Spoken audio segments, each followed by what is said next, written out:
Хай, хөрөн оруулж тэмүүлэн байна. Мөнгөний сэтгэл зүй ярилцлага манай MoneyWise Master Channel тавтай мөрөл. Энэ удаагийн видеогоор та бүхэнтэйгээ би онлайн бет тэгээ казино ер нь мөрөөдөл тоглоомын тухай ярилцъя гэж бодлоо. Ингээд хүмүүс надад хэлсэн л дээ ингээд чи энэ сэдвийн тухай яриач. Монголд ингээд онлайн бет амар байна. Хүмүүс живж гинэ гэдэг.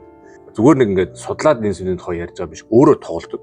Тэ мэдээж казино орж утсан, мэдээж их мөнгө хоцсон, их мөнгө алдаж утсан. Тийм болохоор өөрийнхөө жоохон бас туршлагаас ярих гэж бодож байна.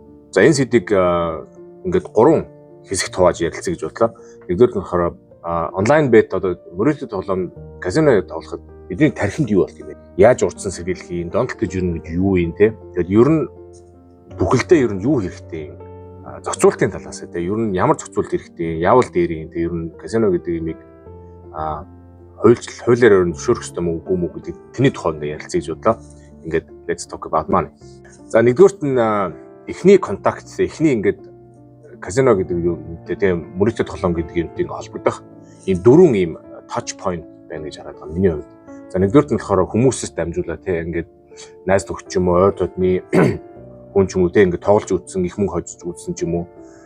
Би тэнцээ тийм ийгээ тийм хоцсон гэсэн ингээд хүмүүсийн яриагаар дамжуулж тийм онлайн бет ч юм уу казино гэдэг юмыг юмтэй анх танилцсан. За хоёрдугаарт нь болонгууд реклам зар сурталчилгаа.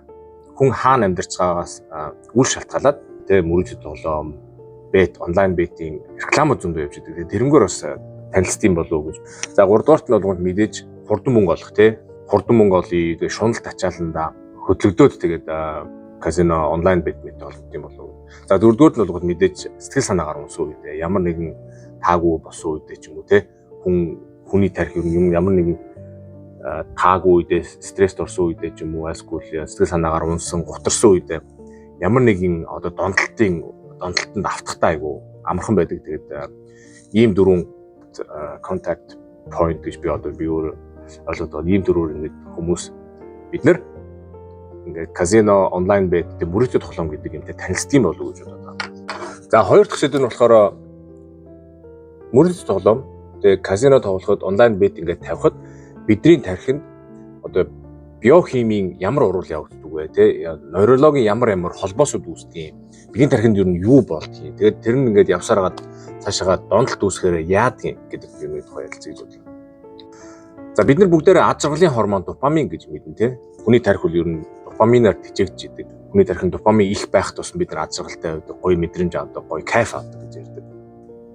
За тэгвэл мөрөөдөл тоглоом онлайн бет казино ч юм уу те онлайн казино слот ч юм уу те яг энэ бидний энэ биологийн процессыг ашиглаад те аль болох удаан хугацаанд ингээд хурдан давтамжтайгаар бидний тархинд те допамины хэмжээг ингээд ихсгэх те ингээд өсгөх юм эсвэл допамины хэмжээг ингээд хурдшруулах тийм механизмтэй байдаг. Бүх одоо те мөрөөдөл тоглоом.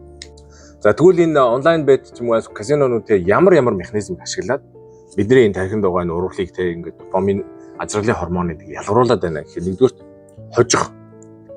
Одоо мөрийг тавиад хожлоо гэхэд бидний тархинд маш их хэмжээний допамин ялгарч идэг.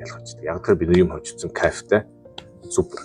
За хоёрдугаарт нь болонгууд яг алдах тэр үед яг адреналин ялгарч идэг, стресс гормон ялгарч идэг. Тэгээд дээрэс нь бас допамин гормон ялгарч идэг. За гуравдугаарт нь болонгууд одоо гинтийн ч юм одоо тийм төсөөлөг байсан жижигэн тийм шагналууд одоо мөрөөдөл тоглоомд одоо ч юм нэг эргүүлээд ч юм уу те $10 очиж ч юм $20 ч юм нэг их биш хэрнэ хүмүүсийн тэр одоо бидний ингээд тархинд байгаа допамины тэр хэмжээг ингээд өндөр левелт ингээд байлгаад байдаг.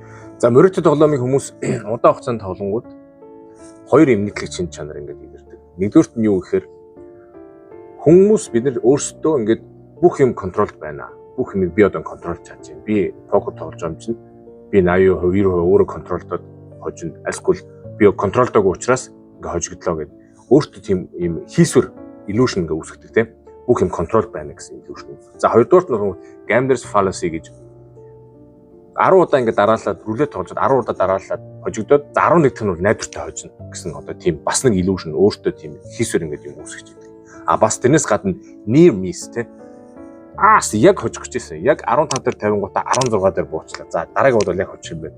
Яг хожих гэсэн тийм illusion-ууд хийсвэр сэтгэлгээнүүд өөрсдөө ингээ үүсгээд тэгээд ингээд цаашаа ингээд тоглоод байдаг. Цаашаа ингээд юугаа мөрийг өнгөрсгөл ингээд.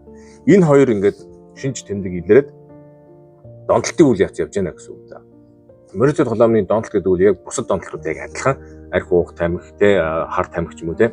Янз бүрийн донтолт яг адилхан. Ягаад гэхээр бидний тархинд биохимийн урлууд явж идэг. Ямар нэгэн нейрологийн холбоосууд явж идэг учраас морицо тоглоом тоглосон хүний одоо допамины хэмжээнд одоо нэг хэсэг хугацааны дараа ингээд нэг хэмжээнд хүрээдгээд тархинд дахиад тэрнээс илүү допамин, илүү азралын гормоныг хүсэж байдаг учраас хүмүүс яадаг гэхээр бид нар яадаг гэхээр илүү их мөрийг тавьж илүү риск гаргаж иж тэр хүсэж байгаа хэмжээнд ингээд хүрдэг учраас донтолтын одоо үйл явц маш хурдан явна. Яг тэгэхээр бидний тарих тийм тэр допамины хэмжээнд, азралын гормоны хэмжээнд аюул хурдан тасдаг учраас.